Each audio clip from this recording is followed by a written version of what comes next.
Olá pessoal, tudo bem? Aqui é o professor Marcelo Pertilli, Rico Domingues Concursos, para mais uma dica de direito penal, também processo penal, porque hoje vamos falar de legislação extravagante. Geralmente, as leis que tratam de direito penal também acabam trazendo institutos de processo. Bacana? Lembra então, se você está estudando para concurso público, geralmente, quando cai direito penal, quando cai processo, se pede noções gerais também da legislação extravagante e a lei de abuso de autoridade é sempre presente, está sempre presente. Então presta atenção, Lei 13.869 de 2019, lembrando que então nós tivemos no ano passado uma nova lei de abuso de autoridade, porque nós tínhamos até então uma lei de 1965, que claro, estava bastante desatualizada.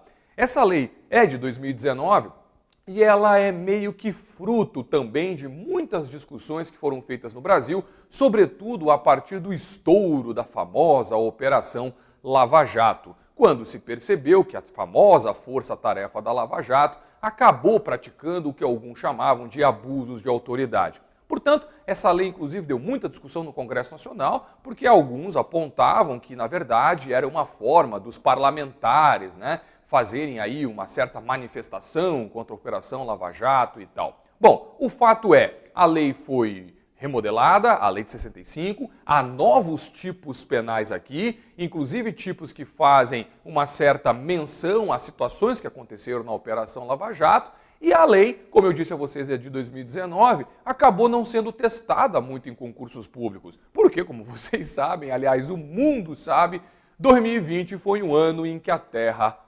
parou, Então nós não tivemos muitas provas, não tivemos concursos para que a gente possa ter uma noção real de como que as bancas vão pedir a nova lei de abuso de autoridade. Agora sim, modéstia à parte, sobretudo nós aqui do Rico, nós temos uma boa tradição já em concurso público, o que nos dá um certo feeling para saber, quando a gente lê uma legislação, o que é ou o que vai ser importante para concurso público. Bacana? Então eu trouxe aqui a lei, vou conversar com vocês rapidinho algumas coisas que me parecem importantes e depois eu mesmo simulei algumas questões que eu acho também que vão dar uma boa noção para a gente como isso aparece em prova, ou como vai aparecer em prova a partir de 21, porque tenho certeza, pode apostar, os concursos públicos voltam e quem estiver preparado já sai na frente. Bacana? Dá uma olhada aqui então, galera. Primeira coisa que eu acho importante, a lei traz no seu artigo 2º uma ideia de conceito de funcionário público para efeito de abuso de autoridade. Bacana? Só que o que eu acho mais importante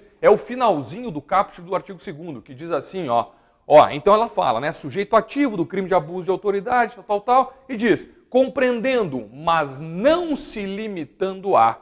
Portanto, pode apostar aí, isso vai começar a cair em prova, ok? Eles vão colocar na questão para tentar te confundir que, segundo a lei, sujeito ativo do crime de abuso de autoridade são apenas esses previstos, portanto, nos incisos do artigo 2º. É isso? Não. O que ele está dizendo aqui para nós é que não se limitam a essas instituições ou os membros das instituições que estão aqui nesses incisos. Deu para entender? Portanto, aqui se define um conceito de sujeito ativo do crime de forma negativa. Eu estou dizendo que não se limita só a isso, não é só isso. O universo é maior do que isso, tá bom? Então fique esperto que isso me parece bem importante. Lembra que eu falei que geralmente as leis tratam de intersecções com penal e também processo? Olha o artigo 3º, olha lá. Os crimes previstos nessa lei são de ação penal pública incondicionada. Não trouxe novidade, tá bem? Porque a lei de 65 também tinha os crimes de ação penal pública incondicionada, embora lá se falasse muito num termo chamado representação, lembra? Que não era a representação da ação penal pública condicionada,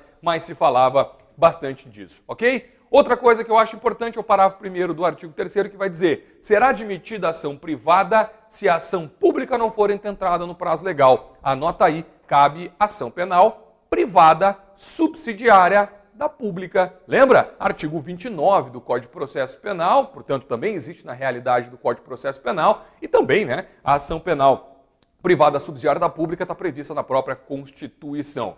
Efeitos da condenação, isso é sempre importante. Anota aí, gurizada, presta atenção. Aquilo que a parte geral do Código Penal traz, mas que legislações também prevêem com uma certa alteração, Isso é clássico de prova. Por quê? Porque todo mundo estuda a parte geral do direito penal e acaba memorizando aquilo. E, de fato, né, conforme diz o artigo 12 do Código Penal, aquilo que está ali na parte geral vale como regra para todo o resto. Bom, então se eu memorizar o que está na parte geral do Código Penal, em tese eu resolvo o meu problema. Ok, só que há leis que trazem questões também trabalhadas na parte geral do Código Penal com algumas alterações, como, por exemplo, aqui. Isso não é uma novidade, isso acontece e acontece bastante. Quer um exemplo? Lei de drogas, ok? Tem vários outros exemplos, certo? E a Lei 13.869, a Lei de Abuso, também traz aqui, ó. Então, efeitos da condenação é um tema clássico dentro do Código Penal, que inclusive foi alterado pelo pacote anticrime. Agora nós temos ali o artigo 91A, né? Pelo pacote anticrime, que é a Lei 13.864, tá? Importante dar uma olhada lá, mas nós temos, portanto, efeitos da condenação que são aqui próprios, portanto, da lei de abuso, ok? Ó, lembra que eu falei? Questões que estão na parte geral e também tem previsão específica, ó, das restritivas de direito. Lembra? O Código Penal prevê no seu artigo 43 as restritivas de direito. Portanto, a lei de abuso também prevê as suas restritivas de direito. Claro que, pelo princípio da especialidade, nós vamos optar, quando o caso concreto versar sobre abuso, pelos elementos trazidos pela lei de abuso, ok? Tranquilinho? Então lembra que a gente trabalha o princípio da especialidade diante do conflito aparente de normas, tá bem? Legal? Bom, aqui do artigo 9 para frente, começam os crimes, então. Começam os tipos penais. Bacana? Olha lá o primeiro. Decretar medida de privação de liberdade em manifesta desconformidade com hipóteses legais. Bom, veja, nós estamos aqui trabalhando, né, num regime de dica. Então presta atenção. Galera, eu sempre dou essa dica, eu acho ela muito importante, fundamental. Você vai estudar direito penal e tipos penais, como por exemplo eles começam agora aqui a partir do artigo 9º da lei, presta atenção. Pega aquela tua caneta bonita e sublinha o verbo. Sublinha o verbo, a gente chama de núcleo verbal do tipo. Legal? Outra coisa importante, existe forma culposa? Não existe? Existe? Não existe? Cuidado, porque há tipos penais aqui dentro que tem a sua forma culposa.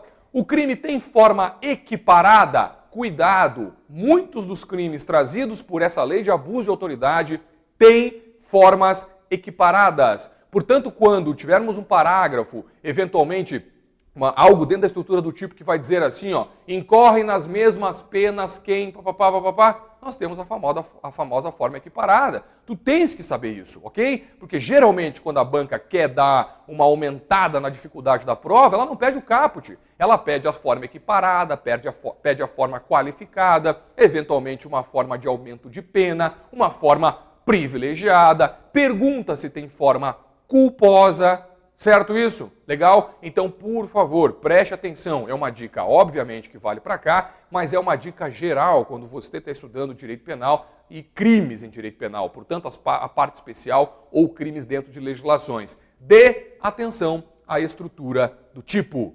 Verbo é muito importante. Saber se nós temos, então, a forma culposa, portanto, o elemento subjetivo do tipo, se é só o dolo ou também admite a ideia da culpa. Conhecer a estrutura para sabermos se tem forma qualificada, aumento de pena, forma privilegiada, como eu disse, forma culposa e forma de equiparação. Isso é fundamental, isso é muito importante. Legal? Ó, tipo também aqui do artigo 12, bem importante, deixar injustificadamente de comunicar prisão em flagrante à autoridade judiciária. Lembra que eu acabei de falar da importância de conhecer a estrutura do tipo? Olha só o parágrafo único. Incorre na mesma pena quem? Famosa forma equiparada. Não adianta, vai fazer prova sobre a lei de abuso, chegar na prova só sabendo o caput. Eles vão te perguntar, a forma é equiparada, portanto incorre na mesma pena quem, tá? Fundamental, fique esperto.